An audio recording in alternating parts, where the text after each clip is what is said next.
Good morning. Good morning. Welcome to Living Beyond Limits and our Sunday morning service. I think you all know I'm Reverend Jennifer Spear. We are a part of Centers for Spiritual Living, and I would like to welcome those of you also who are joining us online. Well, happy Father's Day, everybody. Yeah, happy Father's Day for those fathers in the room. We acknowledge you and honor you for the love and the commitment and all that you have done to bring beauty and strength and courage and all of the lessons that you brought to this world. Thank you for that. So let's start today by reading our mission statement that's on the front of your bulletin. We are a sanctuary where people can discover and reveal the presence of God within their own being and experience their oneness with all life. Through the realization of this inner presence of love and peace, we give way to the evolutionary impulse of the divine and become a beneficial presence in the world. You know, what I think we are doing here at Living Beyond Limits is we are actually coming home to ourselves, coming home to our own divine nature, coming home to that infinite presence and power that is the very essence of our spirit, that it is the very essence of the life that we are living, that is the one and only. Because when we wake up to that fact that God is not a man in heaven, but instead that God is a presence and a principle and a power and a love and a peace and a principle of wholeness that lives within us, as well as expresses within everything else, it puts us in a place of power and it puts us in a place of choice. Because then when the world is not being loving or peaceful or kind or generous, we can be the ones that say, oh yes, that already exists right here. And if it exists right here, that means I can bring it into this world. I can be kind and loving even when they aren't. I can stand in my own power and my own wholeness, even when someone thinks that I am somehow less than. It puts us in a place of power, and as we then are able to come from that wholeness of our own, come from love and come from peace, we act as a beneficial presence in this world. We bring something greater to this world, and it is a healing presence for us and for everyone. And so I say, welcome home to your own divine beingness. Welcome home to Living Beyond Limits. And I thank every single one of you for walking this path and bringing your light into this world in a way that only you can. Thank you for that. We'll have a question for you. When things in your life are in limbo, you know, things like you've lost your job and you don't yet have a new job, or you're experiencing some sort of a health challenge and you don't have a diagnosis yet, or maybe you do have a diagnosis but you don't have a prognosis yet, or maybe you're going to move and you've put an offer in on a house and you don't know if that offer has been accepted yet, or just pursuing anything and it hasn't worked out yet. Do you tend to worry and fret? Or do you tend to relax and trust and in confidence and assurance know that everything will work out for good? Worry and fret or relax and trust? You know, we all want to live with trust and confidence and faith. We want to trust in ourselves, that we will know what to do and when to do it. And we also want to trust life. Trust that life is actually orchestrating things on our behalf for our best. Trusting that life will unfold and the things in our lives will unfold where they actually work out for us. And that where they work out well. We want to trust in that and rest in that. But sometimes when things aren't yet resolved, and we feel like things are uncertain and things are kind of in limbo, it can be really easy to worry and fret about it. And I think there are several reasons why we tend to do that, why we tend to worry and fret rather than rest in calm assurance. I think one of those is, and part of the reason is because our brains are wired with that negativity bias. That our old reptilian brain pays attention to what are the most negative things as a way to keep us safe. And so what happens then is we focus on the negative rather than the positive, and then we tell stories, we make up these big stories to ourselves about the worst possible outcome rather than the best possible outcome. Do you make up stories to tell yourself about the best positive outcome that could happen? Exactly. It kind of seems to be human nature to do that, to make up those negative stories and focus on the negative. I think another one of the reasons that it's so easy to focus on the problem rather than that there is a solution coming is because we live in this culture and in this society that's really good at talking about the problem. We talk about gun violence, we talk about homelessness, we talk about war.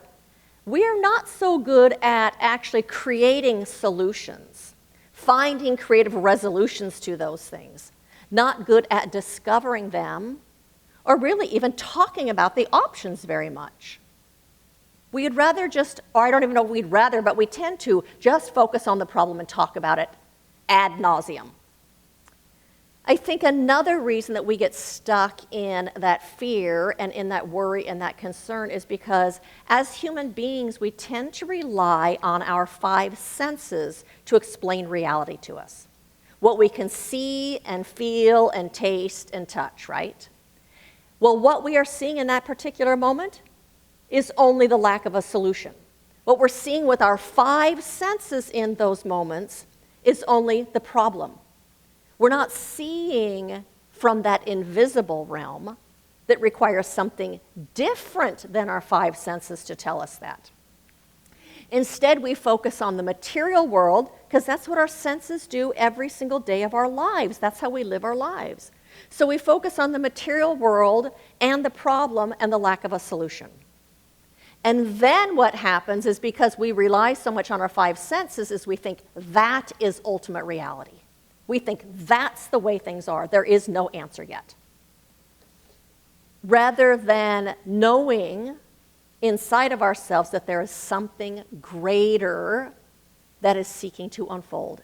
Just what Dietra read about this morning. There's something greater. That's the nature of life to push forward in expansive and fuller ways.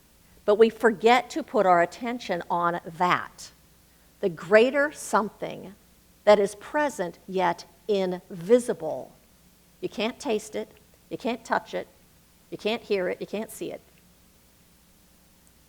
And then on top of that is we live in this collective pool of consciousness of our culture, this collective pool that is a pool of thought and of feeling, and if we're not paying attention and doing something opposite what that collective field says, then that's what we experience. It's kind of like being in smog. If you're not aware that there's smog, and most of the time we're not aware that there's smog, it's pretty much invisible unless you try to look at the mountains, we just live in it. We don't even know that it's there. But if you knew that it was there, you might choose something different. You might choose to put a mask on. You might choose to not go outside on particular days. But we have to be consciously aware before we do something different. Otherwise, we're just affected by the smog, just like everybody else. But so we live in this collective consciousness of thoughts and feelings, and if we don't consciously think something different than what's in that collective field, if we don't consciously choose something different that's in that field, if we don't consciously know something different than what's in that field that is full of worry and fear and concern and the problem, you ever turn on the news? It's saturated with that. If you don't think or know or do something different, that's going to affect you and be your experience. That means we have to do something different, which means to fan the flames of our faith, to do something to bring our trust and our assurance forward, something different than what the culture is telling us.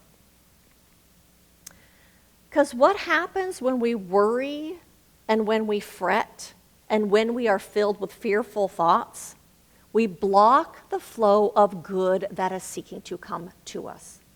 Because our consciousness, our thoughts and our feelings are already filled with something else and filled with something that is unlike that good that we're seeking. We're already filled up. There's no room for that good to come in because it's filled with worry and fear and concern and what ifs and the negative thinking. In that fear and doubt and concern and worry, that creative intelligence of the universe does not have space to enter into our experience. Doesn't have space because that space is already taken. And so Ernest Holmes said, everything responds at the level of your recognition of it. We have to recognize that divine presence in our lives in order for it to come in, rather than only recognizing the problem. When we recognize the power and the presence of that infinite one, when we recognize that it is present in our lives, in us, in whatever circumstance we find ourselves in our affairs, we make space within us for that creative intelligence to move in, that creative force of the universe, and to take hold, to set down roots, to unfold itself in our lives because we've made room for it now. Remember, Dietrich told us, it's its nature to do that. But we have to create space for those roots to take hold. We have to create space for it to unfold itself and grow and become the full-fledged tree that it's seeking to become. That presence expresses as good, it expresses as solutions, it expresses as the answer that we're trying to seek, it expresses as the way forward. So there's a story that is out of Tuesdays with Maury, and it says, one day Maury said that he had an exercise for us to try. We are to stand facing away from our classmates and fall backward, relying on the students to catch us. Most of us are uncomfortable with this and cannot let go more than a few inches before we stop ourselves. We laugh in embarrassment. Finally, one student, a thin, quiet, dark-haired girl whom I notice always seems to wear a bulky white fisherman's sweater, crosses her arms over her chest, closes her eyes, leans back, does not flinch, like one of those Lipton tea commercials where the model splashes into the pool. For a moment, I'm sure she is going to thump her head on the floor. At the last instant, her assigned partner grabs her head and shoulders and yanks her up harshly. Whoa, several students yell. Some clap. Maury finally smiles. You see, he says. He says to the girl, you see, you closed your eyes. That was the difference. Sometimes you cannot believe what you see. You have to believe what you feel, even when you're in the dark, even when you're falling. We rely so much on what we see or don't see. We have to close our eyes and listen to a knowingness that is inside of us. And that knowingness, we can only hear it in the quiet. We can't hear it in the yammering, chattering of our fear and our worry and our concern. Ernest Holmes tells us, your endeavor then is not so much to find God as to realize its presence and to understand this presence is always with you. Nothing can be nearer to you than that which is the very essence of your being. Nothing can be nearer to you than the essence of your own divine beingness, which is an outpicturing of that infinite presence. You are an individualized expression of that.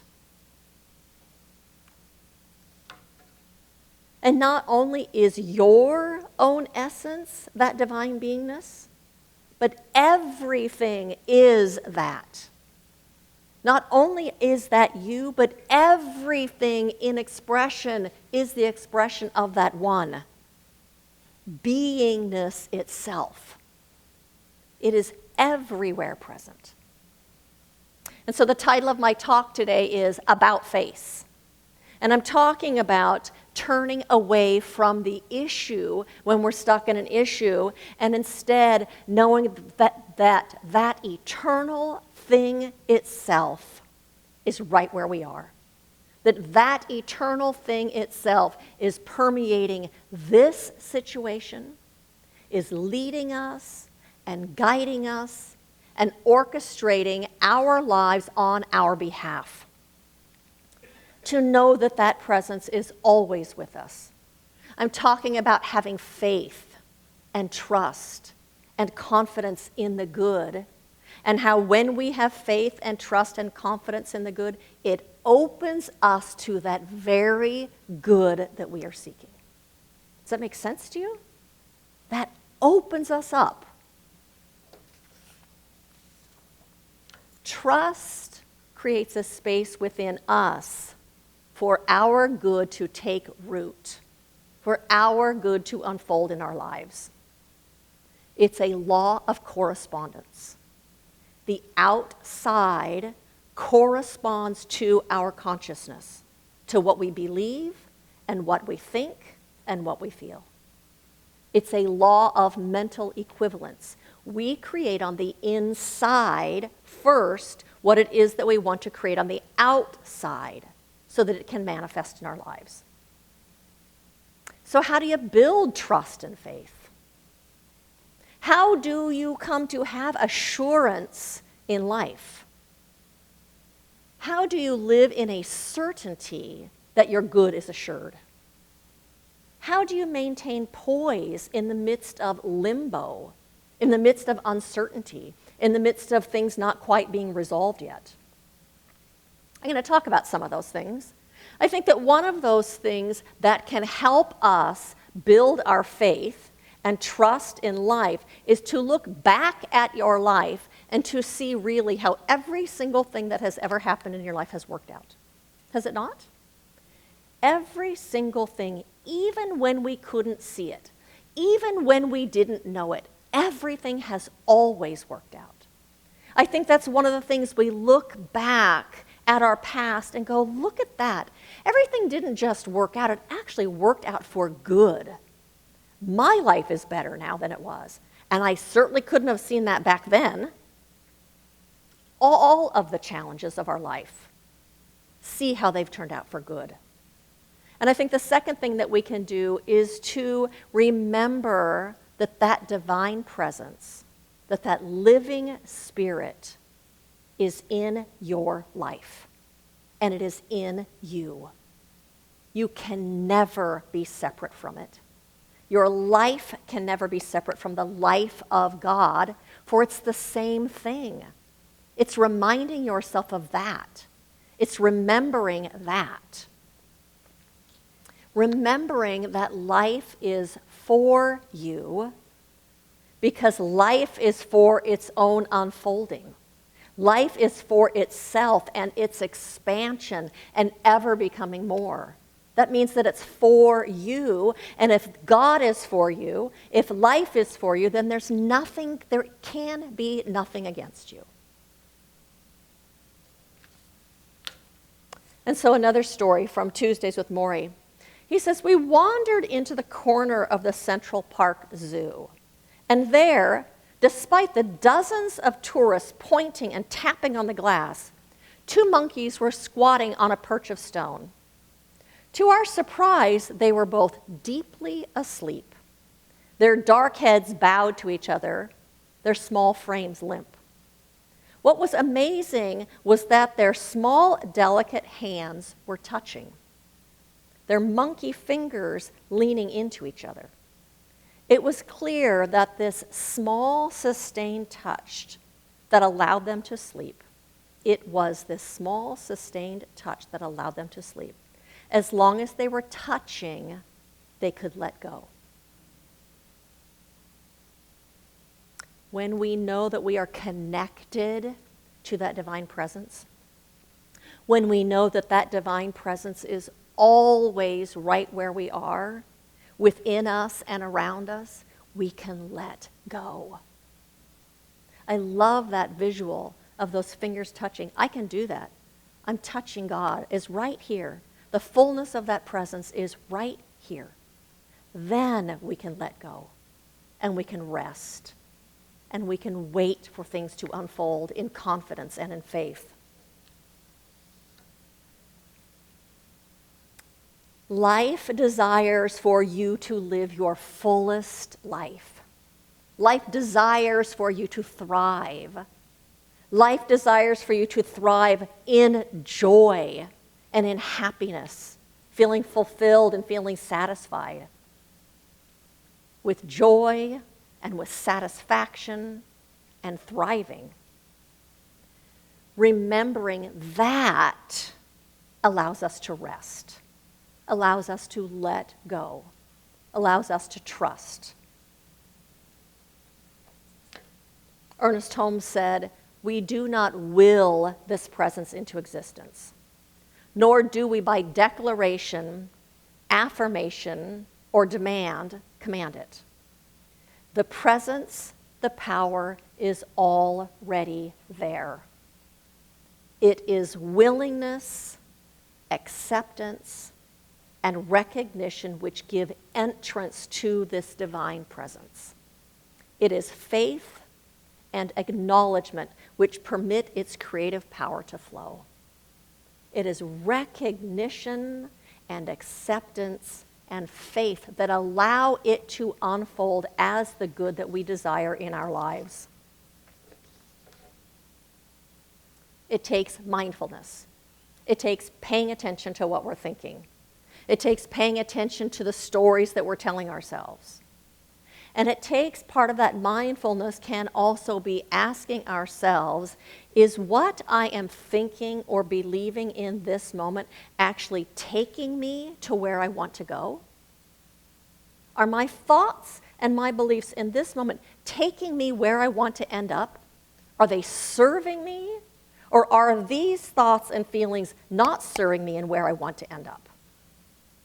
And if those thoughts and feelings aren't serving you, if they aren't taking you where you want to go, then do an about face. Turn from that condition, from that fear, and from that worry, from what is at hand, and remember that the infinite is always expressing in your life. It is expressing in all things, and that includes you. That presence fills your life. Remember that. And here's something that I learned last week in class. I love this. That as we recognize that one and only, know that it fills our lives, we are to also know that it fills all lives.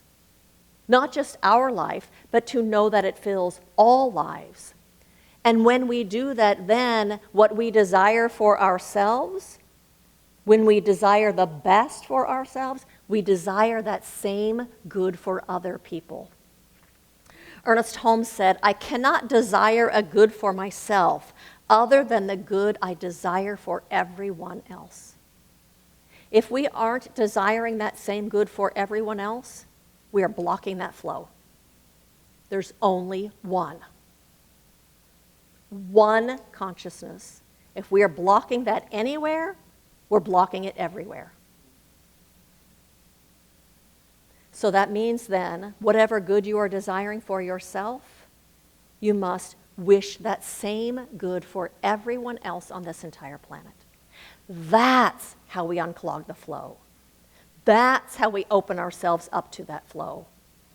It opens us fully. It removes any blockages that we have up. Blockages to the free flow of that ultimate essence of life. And so my invitation to you this week, and the recap is, be the watchman at the gate of your thinking. Pay attention to what you're thinking, what you're telling yourself, what you're believing, pay attention. And when the things that you are thinking and believing are not taking you to where you want to go, stop. That's mindfulness. Recognize it. Stop yourself and tell yourself something that does support you in where you want to go. Create an affirmation. Do an affirmative prayer. Read something that will inspire you that help you remember what you've forgotten. But turn it around so that you can be standing in an open posture, willing and ready to receive in that moment. So fan the flames of your faith. That means take time to court that presence. Take time to feel that presence, to notice that presence, to experience that presence. Notice how it's worked in your life in the past. Notice that it's all around you, especially in nature, how easy it is to see in nature. Pray, meditate, read. Take your shoes off and walk barefoot on the ground. You know, for me, walking barefoot on the grass is like, oh my God, there's this presence that I forget about. Reconnect consciously. Remind yourself in whatever ways work for you that presence is right where you are. Look for it. Get out of your head and your yammering and listen within to that place of silence. Listen within to your spirit. Listen within to that place of deep calm that is at the center of your being. And wish the same for every person that you are wishing for yourself. As a result of that, you will then be moving through your life with greater trust and faith and confidence in the good. You will be then experiencing a greater sense of inner peace and poise as you move through your life. There's going to be challenges in life. The nature of life is change. Things are going to continue to change. That's how it goes. Having that trust, that faith, helps us move through it with ease. So you will have greater peace and poise, and you will create a container within yourself where your greatest good can express.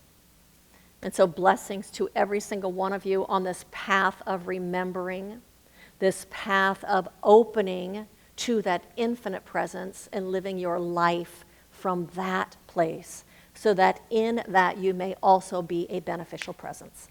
Blessings to every single one of you. And so let's continue in that consciousness of openness, that consciousness of receptivity, that consciousness of truth, recognizing that yes, indeed, that is the truth. We walk in this presence and with this presence at every single moment of our lives.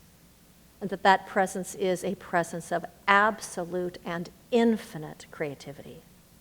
That in that presence and power, all possibilities exist.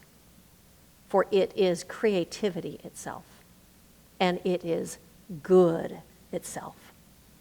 And so today we lean into that good, into our unbreakable connection with that one. And so today we walk in faith, and we walk in confidence, and we walk open-hearted, open-minded, arms open to all the good of this universe. And I speak this word not just about us in this room, but about every person on this planet. That right where they are also is the presence of this infinite one, a presence of creative intelligence, a presence of love, the very fabric of abundance and opulence, the very essence of good itself.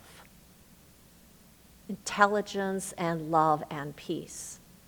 And that presence right now is unfolding itself within each and every single person's life. That we see the opening. We know that there is an opening. And wherever there is an opening, in flows that spirit. And so I speak this word also about all of our politicians, world leaders, decision makers of any kind, knowing that their mind right now is permeated with the intelligence of spirit, the infinite and absolute one from which all things have come, right now are imbued with all that spirit is, and that it is leading and guiding and directing the choices and actions of every single one of them from on high, in love, in truth, in oneness. And so it is with a grateful heart that I release this prayer into the creative law of the universe, knowing that it is unfolding all around us and right within us. And so I invite you to join me in saying, and so it is. So I do have a few invitations for you. One is next week, we are doing service in the park right over here outside the building. We're doing service in the park and having a picnic afterwards. So we invite you to come, bring a chair or a blanket or whatever you want to sit on. Bring a dish to share. Invite friends, family, neighbors, whoever you think might want to come and enjoy that. And we will have Sunday service in the park, and then we will have a picnic and play and have a good time. Then the week after that is we are having a fundraiser pancake breakfast in conjunction with a community outreach. So it's going to be at Chris and Peggy's house. Raise your hand. If you do not know where they live and would like to come to that, talk with them and she'll give you her address. So we're doing that next week. The price is a set your own price for the fundraiser. And afterwards we are going to be doing filling out, writing in cards that are going to the residents of a convalescent home. We are still looking for a new home. I think all of you know that, so just keep that in the back of your mind. If you know of somebody who has a space that they're looking to rent that you think would be suitable for us, we want to stay in this general area right here, or know of something, talk with me, or talk with me, I was going to say, or one of our board members. We also have another fundraiser coming up that I should have been announcing long ago and forgot to put it in here, is July 13th. Chris Braunschweiger, Peggy Toole, and I are hosting a Hawaiian luau fundraiser. It's going to be on a Saturday night at 6 p.m. We're going to have hula dancers are going to come and perform for us and teach us how to do the hula. And we're going to have Hawaiian food, and you can dress in your favorite Hawaiian clothes, and we're going to have a party and have a good time. The price is set on that, and the ticket price is $40. We have sign-up sheet in the back, so sign up for that. Also, if you're coming to the pancake breakfast, sign up for that too, so we know how much food to purchase and make that day. Pat and Mike are still doing their homeless project. There's a sign-up sheet if you want to join them. Our Sunday talks are available online. We have prayer after service if you would like prayer, and we invite you to follow us on our social media accounts, to share them, to like them, to repost them, that kind of stuff that helps us build a new audience and invites new people to come here. So I invite you to repeat after me. Good fills my life now. Good fills my life now. I recognize it. I savor it. I savor it. I own it. I own it. I live it. I live And it. so it is. And so it is.